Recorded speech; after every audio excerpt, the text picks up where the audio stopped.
Hello friends, नमस्कार, good evening. आप सभी का बहुत बहुत स्वागत है आपके अपने चैनल CCC वाईफाई स्टडी पर। तो आइए स्टार्ट करते हैं आज के इस क्लास को। जो भी साथी क्लास में आ चुके हैं आप सभी को गुड इवनिंग।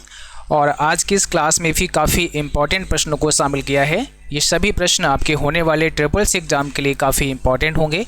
सो आप सभी इस क्लास को लास्ट तक अवश्य देखें। और इस क्लास को स्टार्ट करने से पहले आप सभी को बता दें, ऐसे साथी जो कंप्यूटर इंस्टीट्यूट चला रहे हैं या आप अपना नया कंप्यूटर इंस्टीट्यूट ओपन करने वाले हैं, तो आप सभी RMPV computer education and technology से अभी बिल्कुल फ्री में फ्रेंचाइजी ले सकते हैं। यानी यहाँ पर जो अभी हमने रक्षाबंधन पर आप सबके लिए फ्रेंचाइजी फ़ी में डिस्काउंट किया है, ये 100% का डिस्काउंट किया है। आप बिल्कुल जीरो कॉस्ट में फ्रेंचाइजी का ऑथराइजेशन ले सकते हैं। इसके लिए आपको विजिट करना है rmpvcetindia.in की वेबसाइट पर। और जैसे ही आप इस वेबसाइट पर आते हैं तो यहाँ आपको मिल जाएगा अप्लाई फ्रेंचाइजी के लिए ऑप्शन। तो आपको बस अप्लाई फ्रेंचाइजी पर क्लिक करना है और जैसे यहाँ क्लिक करेंगे ये फ्रेंचाइजी का फॉर्म आ जाएगा। आप इस फॉर्म को सबमिट करेंगे, ठीक है। उसके बाद हम आपसे कांटेक्ट कर लेंगे या आप सीधे हमें 9452299436 पर व्हाट्सएप कर सकते हैं या फिर कॉल कर सकते हैं। तो अभी आप सबके लिए बहुत अच्छा ऑफ़र है, बिल्कुल फ्री में आप फ्रेंचाइजी ले सकते हैं, अपने संस्थान को ऑथराइज कर सकते हैं RMPV computer education and technology के साथ में, ठीक है। चलिए तो आगे बढ़ते हैं और आज का जो क्वेश्चन है उसको देखते हैं। तो सबसे पहला प्रश्न है, निम्नलिखित में से कौन सा इंटरनेट बैंकिंग का लाभ नहीं है? कौन सा इंटरनेट बैंकिंग का लाभ नहीं है? तो इसका सही जवाब क्या हो जाएगा? कौन सा इंटरनेट बैंकिंग का लाभ नहीं है?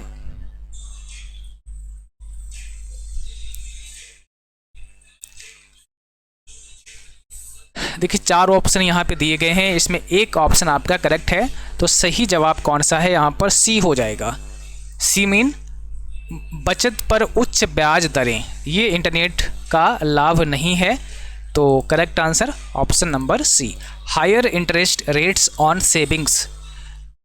तो इंटरनेट बैंकिंग से ये लाभ थोड़ी मिल पाएगा आपको कि आपको ज़्यादा ब्याज मिल जाए, है ना, इंटरेस्ट रेट आपको अधिक मिल जाए, ऐसा नहीं है। तो यहाँ ऑप्शन सी करेक्ट है, बाकी सब ठीक है। अगला देखो, निम्नलिखित में से कौन सा इंटरनेट बैंकिंग में उपयोग की जाने वाली एक सामान्य प्रमाणीकरण विधि है? नेट बैंकिंग में इस्तेमाल होने वाली एक सामान्य प्रमाणीकरण विधि कौन सी है? मीन ऑथेंटिकेशन मेथड क्या है? पिन, व्यक्तिगत पहचान संख्या, कैप्चा, QR, HTML। तो सही जवाब है आपका ऑप्शन पहला, पिन यानी personal identification number. Correct answer option पहला आपका हो जाएगा। अगला सवाल देखो, इंटरनेट बैंकिंग के संदर्भ में फिशिंग शब्द का क्या अर्थ होता है?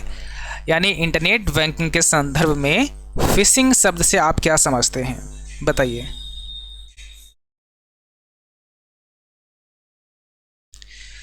तो यहाँ फिशिंग शब्द से क्या आप समझेंगे? इसका सही जवाब क्या हो जाएगा? फिशिंग क्या है? Right answer option number C है, stealing personal information through deceptive emails और वेबसाइट्स।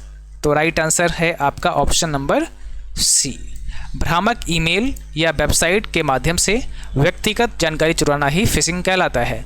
लिब्रे ऑफिस में रूलर हाइड व अनहाइड करने की शॉर्टकट की, आप जब लिब्रे ऑफिस राइटर में होते हैं तो उससे हम रूलर को हाइड या अनहाइड कैसे कर सकते हैं? तो इसके लिए हमें Ctrl+Shift+R दबाना होता है और इसका मेनू हमारा कौन सा है? व्यू मेनू है। इक्वल सम 50, -7 का रिजल्ट कितना होगा? तो यहाँ सम करना है 50 और कॉमा लिखा है -7। अब सम का मतलब होता है एडिशन करना। तो इन दोनों को जब आप जोड़ेंगे तो क्योंकि ये माइनस है और आप प्लस करेंगे तो प्लस माइनस माइनस होगा, तो यहाँ पर ये माइनस होकर के आ जाएगा 43, ठीक है। लिब्रे ऑफिस कैल्क में सेम आप ऐसे ही कॉपी पेस्ट कर दो तो आपका आंसर कितना आने वाला है? 43 आने वाला है। एप्पल कंपनी का पहला नेटवर्क सर्वर निम्न में से कौन सा था? अब देखिए एप्पल कंपनी का फर्स्ट नेटवर्क सर्वर कौन सा था? तो यहाँ पे ऑप्शन कौन सा करेक्ट है आपका? साइनर, ऑप्शन बी राइट है। इंटरनेट बैंकिंग में जो वन टाइम पासवर्ड होता है, जैसे OTP कहते हैं, OTP का उद्देश्य क्या है? ये क्यों आता है ना? OTP क्यों आता है? तो बैंक की वेबसाइट तक पहुंचने के लिए आता है, वित्तीय लेन देन को अधिकृत करने के लिए, व्यक्तिगत जानकारी अद्यतन करने के लिए, खाता विवरण पुनः प्राप्त करने के लिए। तो ऑप्शन यहाँ बी करना पड़ेगा आपको, टू ऑथराइज फाइनेंशियल ट्रांजेक्शन। जब हम कोई भी ट्रांजेक्शन करते हैं या कई बार हम लॉगिन करते हैं तो OTP आता है, ये ऑथराइज करने के लिए, ये अधिकृत करने के लिए कि आप वही पर्सन हैं जिनका ये अकाउंट है, या जो पैसे ट्रांसफ़र कर रहे हैं क्या रियल में आप वही हैं। तो आपके रजिस्टर्ड मोबाइल नंबर पर एक OTP भी दिया जाएगा। OTP जब डालोगे तभी ये कंफर्म होगा, तभी अथेंटिकेट होगा कि हाँ आप ही हैं।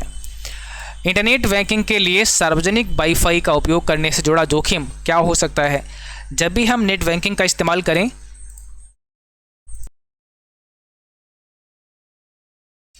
तो हमें सार्वजनिक वाईफाई यूज करना चाहिए कि नहीं करना चाहिए। तो इसका लिखा है इंटरनेट बैंकिंग के लिए सार्वजनिक वाईफाई का उपयोग करने से जुड़ा जोखिम क्या हो सकता है, यानी धीमा इंटरनेट आपको वहाँ पर मिलेगा, सीमित कनेक्टिविटी आपको विकल्प मिलेगा, हैकिंग के प्रति संवेदनशीलता में वृद्धि होगी, या इंटरनेट स्पीड का मामला है। यहाँ पर सी है। भाई हमें थोड़ा सा ये रहेगा कि भाई हम जब इंटरनेट बैंकिंग चलाते हैं तो हम जो सार्वजनिक वाईफाई है उसका इस्तेमाल से बचें। तो हैकिंग के प्रति संवेदनशीलता में वृद्धि, तो राइट आंसर यहाँ पर सी है। इंटरनेट बैंकिंग में लेन देन पासवर्ड का उद्देश्य क्या है। लेन देन पासवर्ड का मतलब होता है ट्रांजैक्शन पासवर्ड।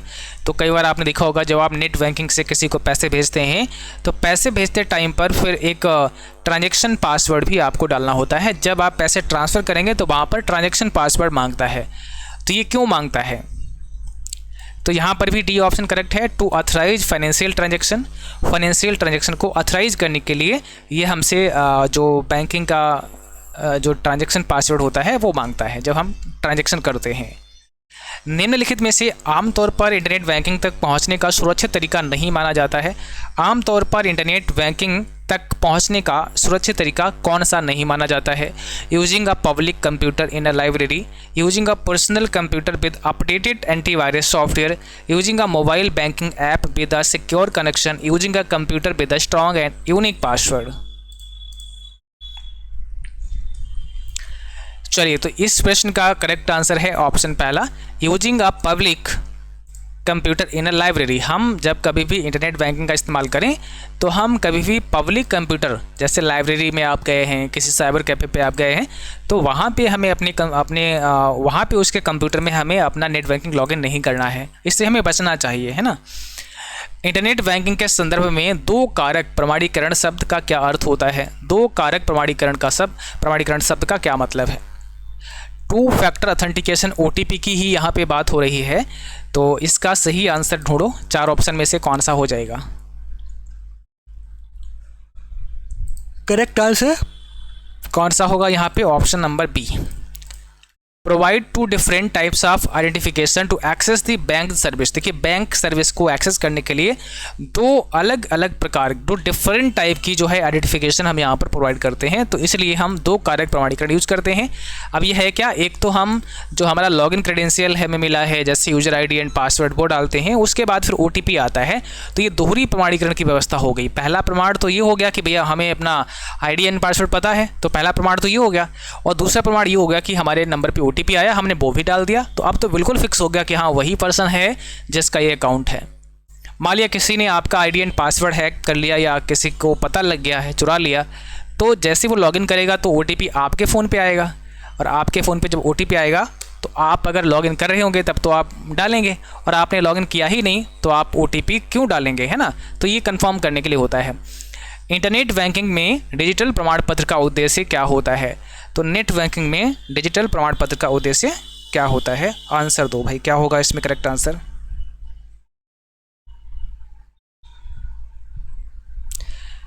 चलिए, यहाँ सी ऑप्शन करेक्ट है, to verify the authenticity of the bank website. Right answer option C. ठीक है, सी ऑप्शन करेक्ट है आपका।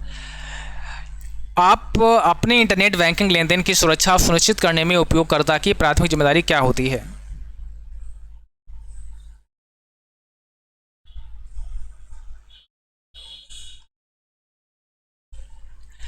देखो, इस प्रश्न का जो राइट आंसर है 13 का, वो क्या होगा, ऑप्शन नंबर डी होगा, keeping login credential and personal information secure. तो राइट आंसर आपका ऑप्शन डी हो जाएगा। कैल्क में डिजिटल डिलीट सेल के लिए किस शॉर्टकट की का प्रयोग करते हैं? कैल्क में सेल को डिलीट करने के लिए कौन सी शॉर्टकट की यूज़ करते हैं?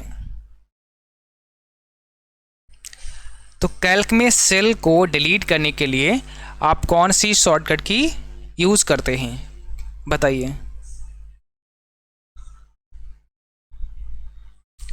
कंट्रोल के साथ में प्लस आपको दबाना होता है, कंट्रोल प्लस जैसे ही नहीं क्या पूछा है, डिलीट करना पूछा है तो कंट्रोल माइनस प्रेस करते हैं, ठीक है।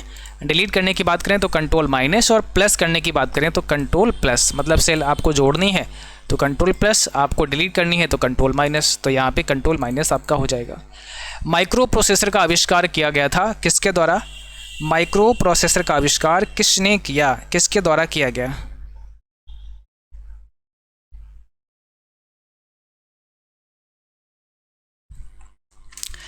माइक्रो प्रोसेसर का आविष्कार किया किसने? इंटेल ने किया, सी ऑप्शन हो जाएगा। और इंटेल कॉर्पोरेशन के द्वारा इंटेल 4004 ये आपका सबसे पहला माइक्रो प्रोसेसर बनाया गया। पेन ड्राइव को कंप्यूटर से जोड़ने के लिए प्रयोग होता है। तो पेन ड्राइव को हम कंप्यूटर से किसके द्वारा जोड़ते हैं? यूएसबी पोर्ट के द्वारा ऐड करते हैं, यूएसबी पोर्ट से कनेक्ट करते हैं। ये क्या होता है? यूनिवर्सल सीरियल बस होता है। एसएमटीपी का पोर्ट नंबर कितना है? एसएमटीपी जिसे सिंपल मेल ट्रांसफ़र प्रोटोकॉल कहते हैं, तो इसका पोर्ट नंबर कितना होता है? 25 होता है, ठीक है। देखो एसएमटीपी का 25 होता है, बट ये इनक्रिप्टेड है तो 587 या 65 होता है। एचटीटीपी का 80 होता है, अगर इनक्रिप्टेड है तो 443 होता है। पीओपी का 110 होता है, इनक्रिप्टेड है तो 995। आईएमएपी का 143 होता है, इनक्रिप्टेड है तो 993। ठीक है, अगला देखो, निम्नलिखित में से कौन सा इंटरनेट बैंकिंग के लिए एक मजबूत पासवर्ड का उदाहरण है? तो इंटरनेट बैंकिंग के लिए कौन सा एक मजबूत पासवर्ड का एग्जाम्पल है? अच्छा पासवर्ड या मजबूत या स्ट्रॉन्ग पासवर्ड कौन सा हो सकता है? ये हो सकता है ये वाला, यानी सी ऑप्शन यहाँ पे राइट है। अच्छा, ये स्ट्रॉन्ग कैसे बनता है? तो आपका कुछ तो यहाँ पे लेटर होना चाहिए, और लेटर में कम से कम एक तो आपका अपर केस में होना ही चाहिए, कोई स्पेशल कैरेक्टर या और उसके बाद कोई न्यूमेरिक वैल्यू। तो यहाँ कैरेक्टर आप कोई भी यूज कर सकते थे, जो आप चाहो वो यूज़ कर लो, न्यूमेरिक वैल्यू जो चाहो वो यूज़ कर लो, है ना। और यहाँ पर भी आप जो चाहो वो यूज कर सकते हो, पर जो भी आप यूज करो वो आपको पासवर्ड याद रहना भी ज़रूरी है। तो ऐसा मत डाल देना कि पासवर्ड फिर याद करने में आपको दिक्कत हो जाए। तो इस प्रकार से आपका ये स्ट्रॉन्ग पासवर्ड माना जाता है। मतलब आपको वहाँ पे लेटर यूज़ करना है, कम से कम एक अपर केस में यूज़ करना है, बाकी लोअर केस में यूज़ करना है, एक स्पेशल कैरेक्टर यूज़ करना है और न्यूमेरिक वैल्यू भी यूज़ करना है। इंटरनेट बैंकिंग में सेशन टाइम आउट सुविधा का उद्देश्य क्या है? सेशन टाइम आउट का क्या उद्देश्य है? तो सेशन टाइम आउट का यहाँ पर क्या मतलब होगा, बताइए। Option number B, to automatically log out user after a period of inactivity. अगर आप काफ़ी लंबे समय तक इनएक्टिव रहते हैं तो ऑटोमेटिकली क्या होगा, सेशन आपका टाइम आउट कर जाएगा, मीन लॉग आउट हो जाएंगे आप। और मोस्टली आपने देखा होगा नेट बैंकिंग की वेबसाइट में, जैसे आपने मान लिया आपका नेट बैंकिंग है और आप उसमें लॉगिन किए हैं, बट काफ़ी समय तक आपने बिल्कुल भी आपने कुछ काम नहीं किया, लॉगिन करके बस छोड़ दिया, तो कुछ समय के बाद में ऑटोमेटिकली लॉग आउट हो जाएगा, है ना, क्योंकि फिर वो इनएक्टिव हो जाता है। मतलब आप काफ़ी समय तक एक्टिव नहीं रहे तो उसको वो मान लेगा कि भाई आप एक्टिव हैं नहीं, तो अब हम इसको लॉग आउट कर देते हैं। कैल्क का फाइल एक्सटेंशन क्या है? तो कैल्क में जो एक्सटेंशन बनता है ODS बनता है, ऑप्शन सी करेक्ट है, .ods। सी विजिल ऐप किससे संबंधित है? सी विजिल ऐप किससे संबंधित है? सी विजिल ऐप का जो संबंध है वो इलेक्शन कमीशन से है, चुनाव आयोग से है। अगला है 4 बार W है, यहाँ पे इसका फुल फॉर्म क्या होता है? तो WWW का फुल फॉर्म बताइए। वर्ल्ड वाइड वेब और बॉर्म, लास्ट में क्या होगा? बॉर्म होगा, तो सी ऑप्शन करेक्ट है।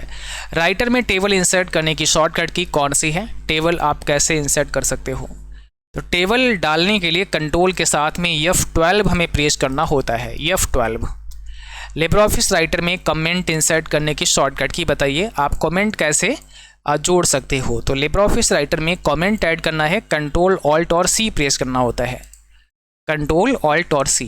इम्प्रेस में टेक्स्ट बॉक्स के लिए कौन सी शॉर्टकट की प्रेस करते हैं? लिब्रियोफिस इम्प्रेस में टेक्स्ट बॉक्स के लिए क्या शॉर्टकट की आप प्रेस करोगे। तो इम्प्रेस में अगर आपको टेक्स्ट बॉक्स मंगाना है तो उसकी शॉर्टकट की कौन सी है, F2 होती है। तो right answer option B. Impress में चार्ट इंसर्ट करने की शॉर्टकट की, चार्ट इंसर्ट करने के लिए किस मेनू पे जाना होता है, तो कौन से मेनू में आप जाएंगे। चार्ट अप्लाई करने के लिए हमें कौन से मेनू में जाना पड़ेगा, इंसर्ट मेनू में ही जाना पड़ेगा। इंसर्ट मेनू में जाके हम चार्ट को अप्लाई करवा सकते हैं। आप अपने डिवाइस का IMEI नंबर पता करने के लिए कौन सा कोड डायल करते हैं।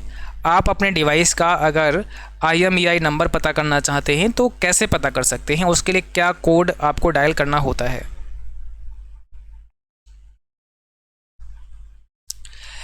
*#06# कोड डायल करेंगे IMEI नंबर पता करने के लिए।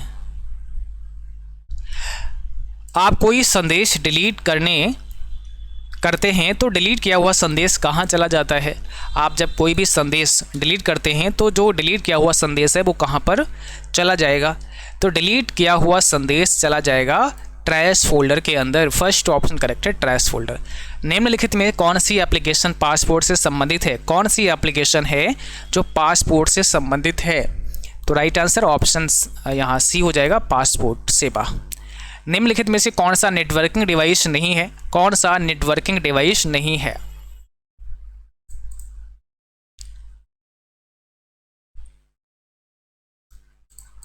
ऑप्शन सी यहाँ पे होगा फायरवॉल।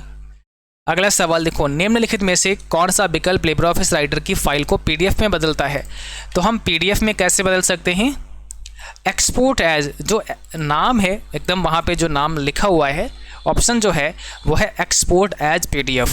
तो सेव एज PDF का ऑप्शन है नहीं, मतलब ये भी तो आप कह सकते हैं सेव एज PDF है, पर क्योंकि इसी नाम से है वहाँ पे एक्सपोर्ट एज PDF नाम से, तो सेव एज PDF नाम से नहीं है, इंपोर्ट एज नहीं है, राइटर एज PDF नहीं है, वहाँ पे जो नाम दिया है वो एक्सपोर्ट एज PDF का दिया गया है। तो आपको यही करना है, एक्सपोर्ट एज PDF का ऑप्शन।